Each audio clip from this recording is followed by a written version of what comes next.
नमस्कार, मैं हूँ राय सिंह माली और आप देख रहे हैं पृथ्वी न्यूज। देश प्रदेश की तमाम खबरें देखने के लिए बने रहिए पृथ्वी न्यूज के साथ। हम उठाएंगे किसान और जनहित की आवाज़। बने रहिए पृथ्वी न्यूज के साथ। पृथ्वी न्यूज सच के साथ। आज की खास खबरें।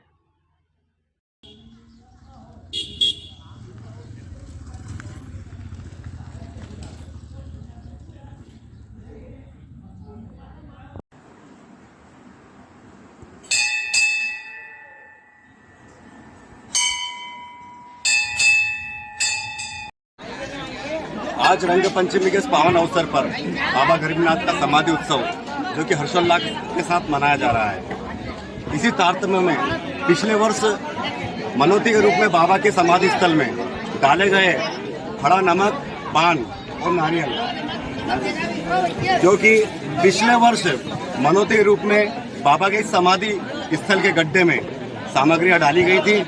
नमक जो कि प्रमाण स्वरूप एक वर्ष गीली मिट्टी में जमीन के अंदर दबा होने के कारण भी इसकी दशा यथावत है।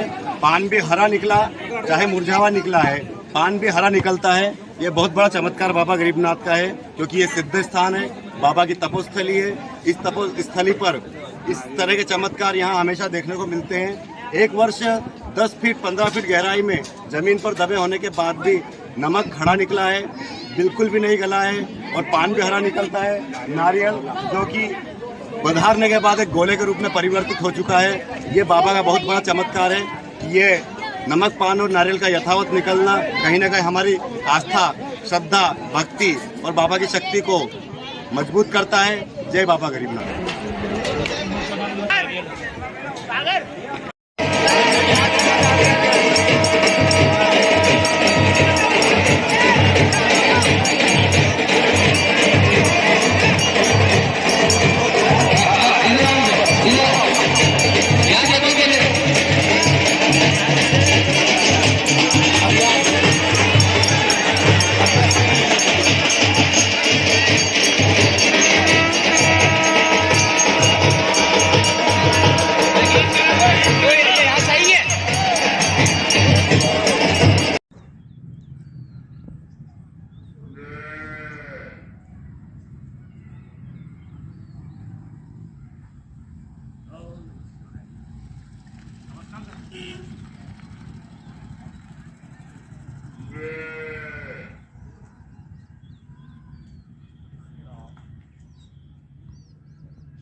इसका सामान नहीं हुआ यार हमारा।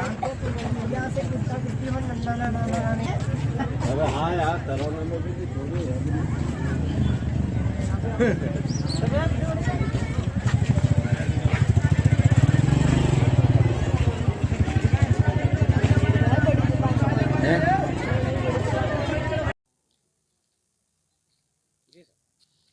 मेरा नाम महेंद्र कुमार सोनी है। प्रबंध समिति सचिव गरीबनाथ धाम पद पर मैं कार्यरत हूँ।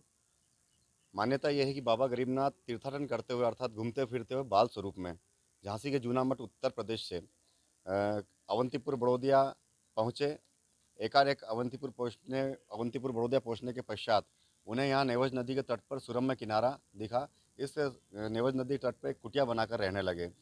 दिनों दिन बाबा के तपस्या और बाबा की जो समस्त शक्ति यहाँ दैवीय शक्तियाँ थी, उसके आधार पर बाबा ने यहाँ पर दीन दुखियों की सेवा करते हुए अपने तप के बल पर, अपनी लोगों की आस्था के बल पर यहाँ पर लोगों का कल्याण करना, लोगों का असाध्य बीमारियों का निदान करना या फिर सभी प्रकार की मनोकामना पूर्ण करना प्रारंभ किया। इस तरह दिनों दिन बाबा की मान्यता यहाँ पर निरंतर बढ़ती चली गई।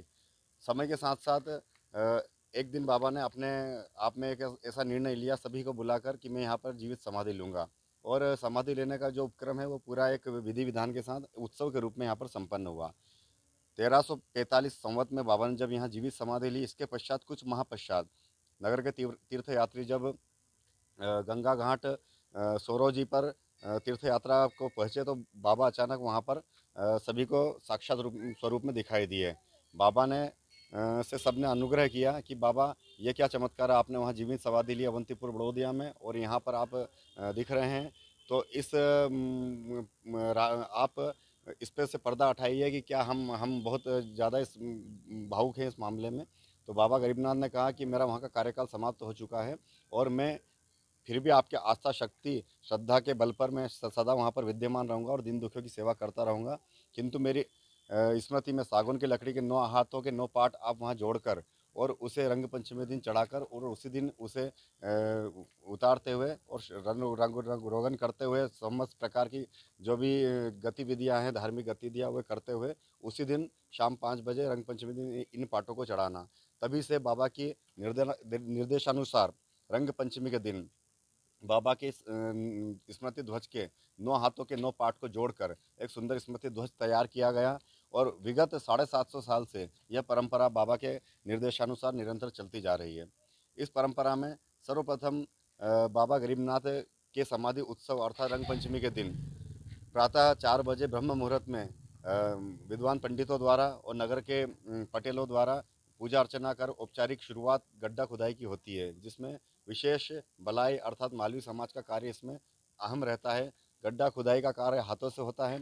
इसमें गड्ढा खुदने का जो उपक्रम है वह सुबह 4 बजे से सुबह 8 बजे तक निरंतर चलता है। हाथों से गड्ढे की पूरी खुदाई होने के पश्चात जिस शिला पर बैठकर बाबा ने समाधि ली थी उस शिला पर ध्वज खड़ा हुआ है, उस शिला को पूर्ण रूप से उजागर किया जाता है।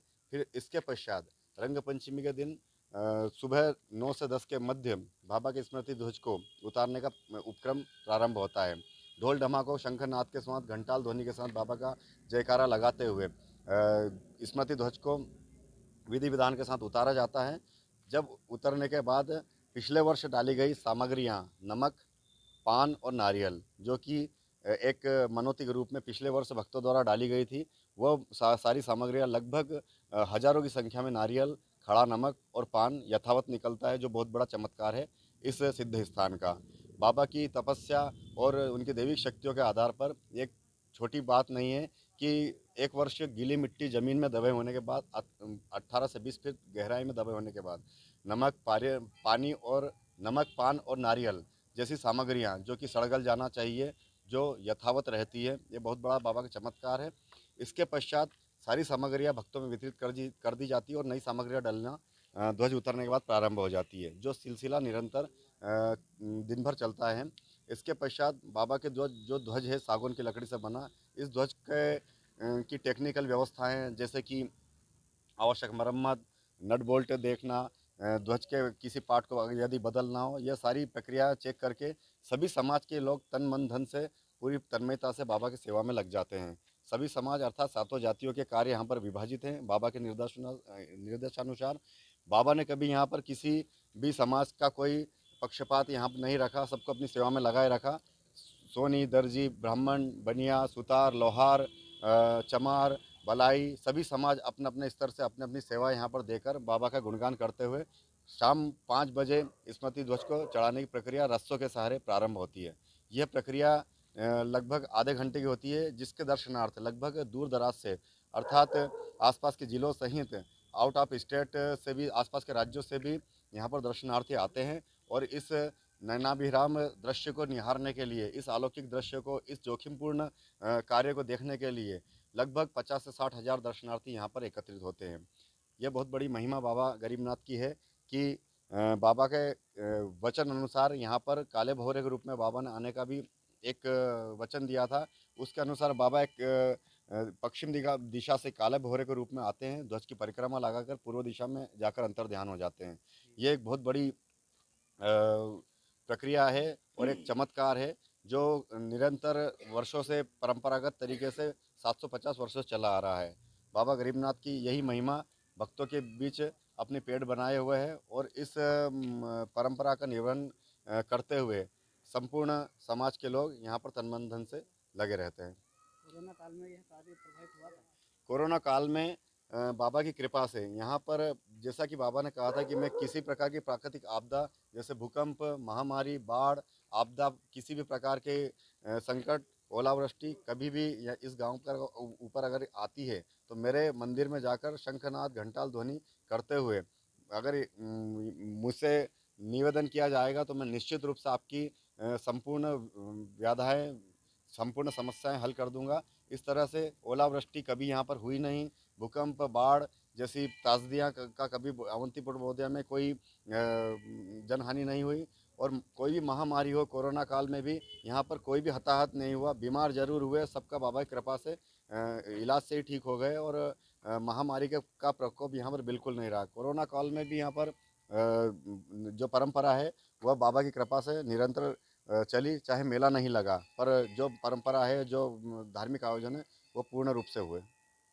अगर हमारा वीडियो आपको अच्छा लगा हो तो चैनल को सब्सक्राइब करें। अगर आप वीडियो को फेसबुक पर देख रहे हैं तो पेज को फॉलो करें, लाइक करें और शेयर भी करें।